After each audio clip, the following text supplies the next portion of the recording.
जो की पर्यावरणाशी निगडीत असेल. आता पर्यावरणाशी निगडीत आपण जर विद्यार्थ्यांना एखादा घटक शिकवला असेल आणि तो घटक जर आपल्याला विद्यार्थ्यांमध्ये जाणीव जागृतीच्या स्वरूपात रुजवायचा असेल तर काय त्याच्यामध्ये ती क्षमता विकसित झाली पाहिजे. तर त्याचं सगळ्यात महत्त्वाचं उद्दिष्ट असं असते की ज्यावेळेस आपण पर्यावरणातला एखादा घटक आपण विद्यार्थ्यांना शिकवतो तर पर्यावरण जाणीव जागृती म्हणजे काय की आपण वनस्पतींची पानं तोडू नये. त्या विद्यार्थ्यांमध्ये ती जाणीव जागृत झाली. वनस्पतींची फुलं आपण तोडू नये, आपण झाडं तोडू नये, आपण झाडं लावली पाहिजे. म्हणजे अशा प्रकारची पर्यावरणाबद्दल जाणीव जागृती. त्यानंतर समाजाबद्दल जाणीव जागृती काय की आपण बघतो बघा की ज्यावेळेस आपण एखादा विद्यार्थी आहे तो उद्याचा भविष्यातला एक उज्ज्वल नागरिक म्हणून बाहेर पडणार आहे आणि जोपर्यंत त्याच्यामध्ये जाणीव जागृती कौशल्य किंवा क्षमता त्याच्यामध्ये विकसित होणार नाही तर त्याला समाजाविषयी देखील काही जाणीव जागृती राहणार नाही, त्याला जाणीव राहणार नाही की आपण समाजातील इतर घटकांना मदत केली पाहिजे, आपण त्यांच्याविषयी कृतज्ञता भाव व्यक्त केला पाहिजे, समाजात वागत असताना आपण कसं वागलं पाहिजे.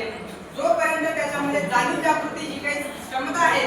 ती जोपर्यंत त्याच्यामध्ये विकसित होणार नाही तोपर्यंत तो आपल्या या क्षमतेचा समाजामध्ये उपयोग करू शकणार नाही. म्हणून आपल्याला मूल्यमापन करत असताना जाणीव जागृती या क्षमतेचा आपल्याला विकास त्या ठिकाणी मुलांचा करायचा आहे. त्यातून काय होईल की विद्यार्थ्यांना योग्य काय आणि अयोग्य काय यातला फरक समजेल. म्हणजे खोटं बोललं पाहिजे की खोटं नाही बोललं पाहिजे हे त्याला जोपर्यंत कळणार नाही जोपर्यंत त्याच्यामध्ये ती जाणीव जागरूकता एक क्षमता त्याच्यात विकसित होणार नाही. कारण काय की त्याला माहीतच नसणार आहे. जोपर्यंत तुम्ही त्याला अध्ययन अनुभव देणार नाही तोपर्यंत त्याला समजणार नाही की खरं बोलणं हे चांगलं असतं आणि खोटं बोलणं हे वाईट असतं. जोपर्यंत त्याला जाणीव होणार नाही तोपर्यंत त्याला त्या दोन्ही मधला चांगला वाईटचा फरक समजणार नाही. त्यानंतर दुसरं सगळ्यात महत्त्वाचं एक क्षेत्र आहे बघा किंवा क्षमता आहे ती म्हणजे संवेदनशीलता. आता बघा तुम्हाला मी आपल्या या एसपीसीच्या संदर्भानं एक छोटंसं उदाहरण देतो बघा की संवेदनशीलता म्हणजे नेमकं काय की बघा आपला शाळेची वेळ होती आणि त्या शाळेच्या वेळेमध्ये परिपाठीची वेळ असताना की 10-15 मुलं त्या ठिकाणी जमलेली होती आणि जमलेली असताना त्या मैदानावरती कुत्रा जोरजोराने छोटंसं कुत्र्याचं पिल्लू त्या ठिकाणी ओरडत होतं. ज्यावेळेस ते छोटंसं कुत्र्याचं पिल्लू त्या ठिकाणी ओरडत होतं तर त्यावेळेस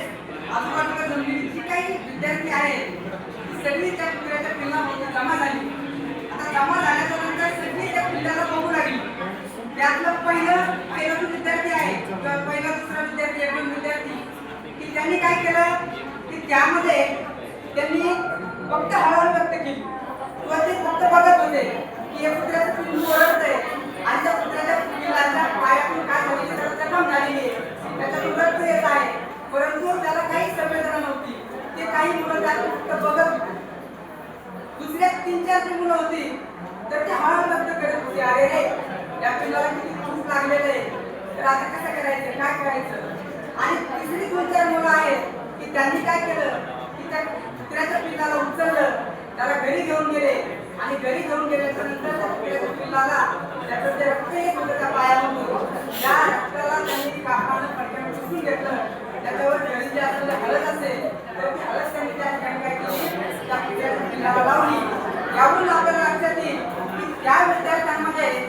संवेदनशीलता त्या कुत्र्याच्या पिल्लाविषयी किंवा त्या प्राणी मात्राविषयी त्या विद्यार्थ्यांमध्ये जागृत झालेली होती. आणि अशाच पद्धतीच्या संवेदनशील प्रसंग आपल्या विद्यार्थ्यांमध्ये सांगून आपल्याला जे देखील क्षमता त्या विद्यार्थ्यांमध्ये काय करायची आहे रुजवायची आहे.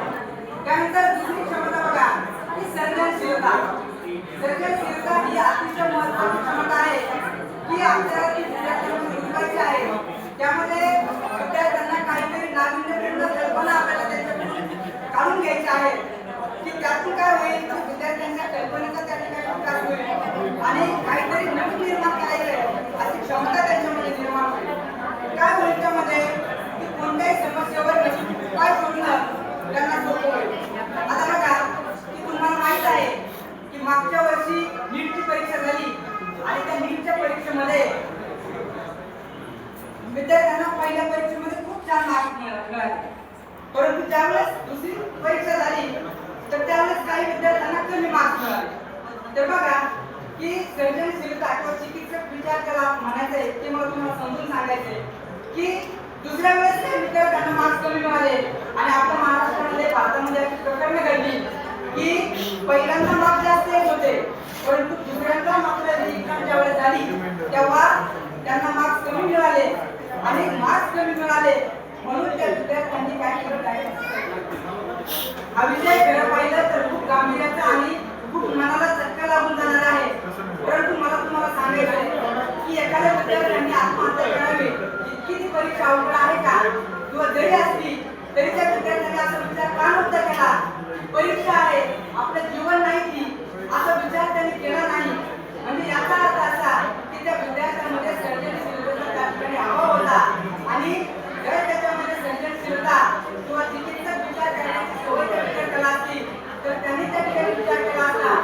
पहिला पेपर सोपा असू शकतो म्हणून मला ते मार्क जास्त पडले असतील आणि दुसरा पेपर हा कदाचित अवघड असू शकतो आणि म्हणून मला मार्क कमी पडले असतील आणि मला अवघड गेला म्हणजे सगळ्या महाराष्ट्राला सगळ्या जगाला तो अवघड गेला असेल असा विचार त्या विद्यार्थ्यांनी केला नाही आणि म्हणून मला म्हणायचंय की ज्यावेळेस त्याच्यामध्ये त्या सर्जनशीलतेचा किंवा एखाद्या समस्येवर उपाय करण्याचा त्याच्यामध्ये तो विकास झालेला होता आणि म्हणून त्यांनी आणि मग जर आपण लहान वयामध्येच विद्यार्थ्यांना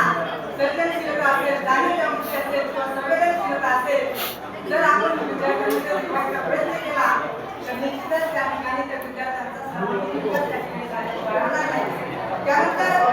आता आपल्याला लक्षात घ्यायचं आहे की आपण काल बघताना बघितलं की 3 क्षेत्र आहेत 3 क्षेत्रपंथी बोधात्मक भावात्मक आणि क्रियात्मक आणि ज्याच्या क्षमता आहेत 3 महत्त्वाच्या संवेदनशीलता जागरूकता जाणीवजागृती आणि सर्जनशीलता या 5 मुद्द्यावर आधारित किंवा या 5 क्षमतावर आधारितच आपल्याला जे काही मूल्यमापन आहे त्याचं मूल्यमापन आपल्याला या ठिकाणी करायचं आहे आता करत असताना सगळ्यात महत्त्वाचं लक्षात ठेवायचं आपल्याला की ज्यावेळेस आपण एसपीसीचं विद्यार्थ्यांचं मूल्यमापन त्या ठिकाणी करणार आहोत तर त्या ठिकाणी 3 पातळ्यांचा विचार आपण करणार आहोत त्यामध्ये बघा की पहिली पातळी आहे निर्जर पहिली पातळी आहे निर्जर कोण सांगेल निर्जर म्हणजे काय कोण निर्जरचा समानार्थी शब्द काय आहे कृपया इकडे मॅडम निर्जर म्हणजे काय निर्जर म्हणजे जरा बरोबर सर अजून काय असेल मला सांगता येईल निर्जर म्हणजे जरा कुठं असतो सर हा निर्जर डोंगरातून जमिनीवर असतो कुठं असतो जमिनीवरती असतो म्हणजे मला हे उदाहरण याच्यासाठी सांगायचंय की तो जमिनीवर असतो तर ज्यावेळेस आपल्याला विद्यार्थ्यांच्या या क्षमता तपासायच्या तर त्यावेळेस एखादा विद्यार्थी असतो तो निर्जर पातळीवरती असतो म्हणजे एकदम प्राथमिक ग्राउंड स्तरावरती असतो लक्षात ठेवा या 3 खूप महत्त्वाच्या पातळ्या आहेत कृपया सर्वांनी या ठिकाणी लक्ष द्यायचं की निर्जर पहिली पातळी आहे मूल्यमापनाची की त्या ठिकाणी आपल्याला काय करायचं आहे की निर्जर म्हणजे जमिनीवर असतो आपल्याला लक्षात ठेवण्यासाठी जमिनीवर बोलतो आणि निर्जर जमिनीवर म्हणजे काय जो विद्यार्थी एकदम प्राथमिक स्तरावरती आहे त्याला त्या क्षमता एकदम प्राथमिक स्तरावरती आहे म्हणजे कसं की आपण त्या ठिकाणी उदाहरण घेऊया वाचन कौशल्य वाचन कौशल्याचे उदाहरण घेत असताना बघा की निर्जर पातळीवरती त्याच्या ज्या क्षमता आहेत त्या काय असू शकतात की तो विद्यार्थी अडखळत वाचन करतो शब्दाचे उच्चार चुकतात कारण ते प्राथमिक स्तर आहे किंवा प्रारंभिक स्तर आहे त्याला आपण म्हणतो निर्जर त्यामध्ये वाचन कौशल्याचा विचार करत असताना आपण त्याचे निष्पत्ती ठेवलेला आहे तो वाचताना अडखळतो चांगले उच्चार त्याचे येत नाही म्हणजे तो एकदम बेसिक लेवल आहे निर्जर पातळीवर आता पुढचा आहे पर्वत पर्वत म्हणजे निर्जरपेक्षा थोडासा उच्च पातळीवरती असतो याचा अर्थ काय असेल की पहिल्या क्षमतेपेक्षा पर्वत पातळीवरती त्याच्या क्षमता कशा झालेल्या असतील प्रारंभिक स्तरापेक्षा दुसऱ्या पातळीवरती त्याची क्षमता थोड्याफार प्रमाणात जास्त विकसित झालेली असते म्हणजे काय तर त्याचं बघा आता पर्वत पातळीवरती काय तो सावकाश वाचन करतो आणि समजून घेण्याचा प्रयत्न करतो सावकाश वाचन पण करतो आता मात्र तो चुकत नाहीये शब्द अडकत नाहीये तो उच्चार चुकत नाहीये आता तो काय करतोय वाचन सावकाश करतोय पण काय करतोय जे काही वाचलेलं त्याला आहे तर ते वाचले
तर या तासिकेच्या संदर्भानं आपण प्रश्नावरती चर्चा